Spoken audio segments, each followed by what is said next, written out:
My name is Aaron Ettinger, and I'm a political science professor here at Carleton University. I specialize in American foreign policy, Canadian foreign policy, and international relations. This is a perfect perspective from which to view the budding conflict between Canada and the United States.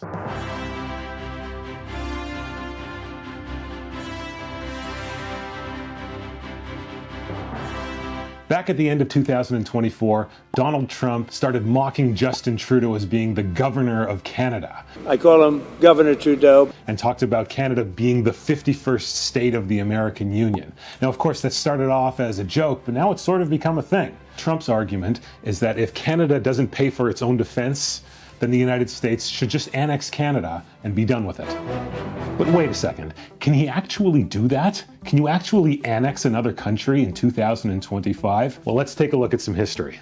Annexation is when one country claims sovereignty over the territory of another country or another territory. It is unilateral and is usually done without the consent of the other party.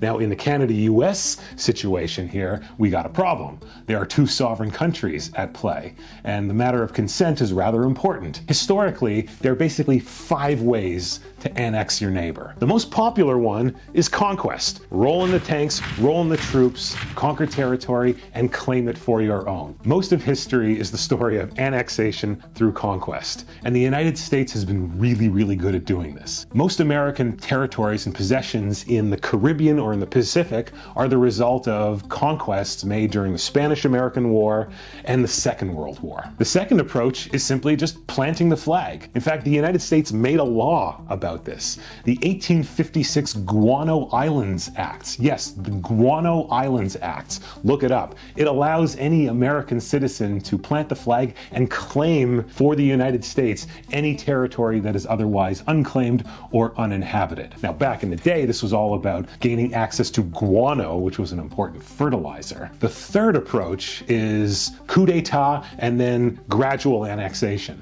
This is what happened in Hawaii. In 1893, Sanford Dole, the guy from the pineapple and the sticker on your banana, did a coup d'etat against Liliuokalani, the Queen of Hawaii. And after that, Hawaii became its own independent republic and eventually a territory of the United States. And by 1959, it became a state in the American Union proper. Fourth way to annex your neighbor is through purchase. One country buying the territory from another. Some of the most famous examples in history are American. The Louisiana Purchase in 1803. Thomas Jefferson bought a third of the United States' territory from Napoleon for $15 million. The fifth and final way that you can annex your neighbor is through bargaining. Now, this, in the American constitutional setup, is done through Congress. And the Constitution has language about how Congress can admit new states to the Union, but it is silent beyond that. Now, bargaining annexation requires an annexee, and the annexee has to consent to these kinds of things. I can't think of many countries in the world today that would voluntarily give up their sovereignty. So how would Donald Trump go about annexing Canada? Well, in his words, he would use economic force to get rid of the border between the two countries. Economic force. Because Canada and the United States, that would really be something. Does anybody know what that means? No. But Canadians need to take this really seriously. Is integrating Canada into the United States a good idea? No, it's not good for Canada and it's not good for the United States. Let's do the math here for a second. Canada is a population of about 41 million people. It's about the same size as California. In fact, it's a little bit bigger.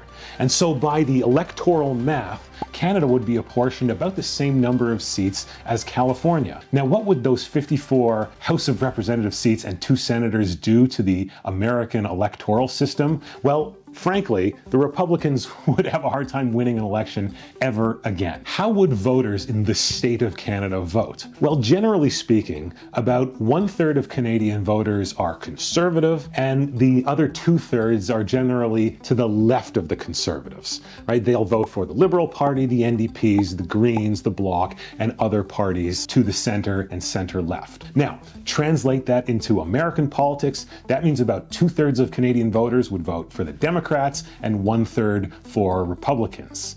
That's an overwhelming majority of Democratic voters in the state of Canada. The state of Canada would swing almost every single Republican victory in the House of Representatives since the year 2000. It would have changed the results of 2 presidential elections in 2000 and 2004. And it would make the razor-thin majority in the Senate even thinner. If Canada were to become the 51st state, Republicans would probably never win another election at the national level ever again.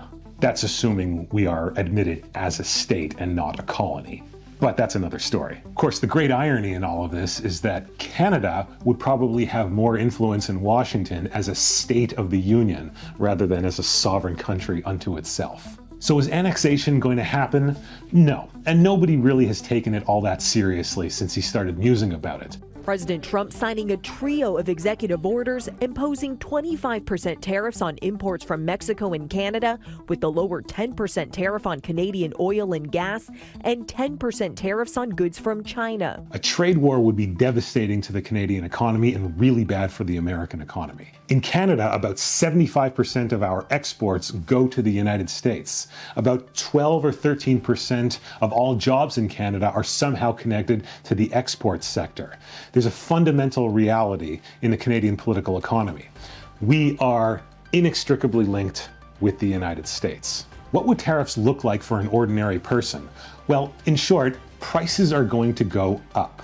You basically have 2 options. The importer can eat the cost or pass along the cost to the consumer. And which one do you think is going to happen? Well, Canada is going to retaliate. And it's going to retaliate in very targeted, specific ways, targeting vulnerable Republican districts or exposed American industries. Why? Canada's not going to win in a slugfest with the United States, but it can put pressure on vulnerable districts that are in play in the 2026 midterm election. If a tariff war is bad for business, why is Donald Trump doing this in the first place? And the answer is easy. It's all about politics, not about economics. It's about politics. It's about Donald Trump putting American industries first and exerting its power on the world stage. It's about politics, not economics. So we've talked about annexation, we've talked about the 51st state, we've talked about tariffs. We don't know how this is all going to end, but I can assure you of one thing. We're going to find out, and we're going to find out real soon. A few moments later.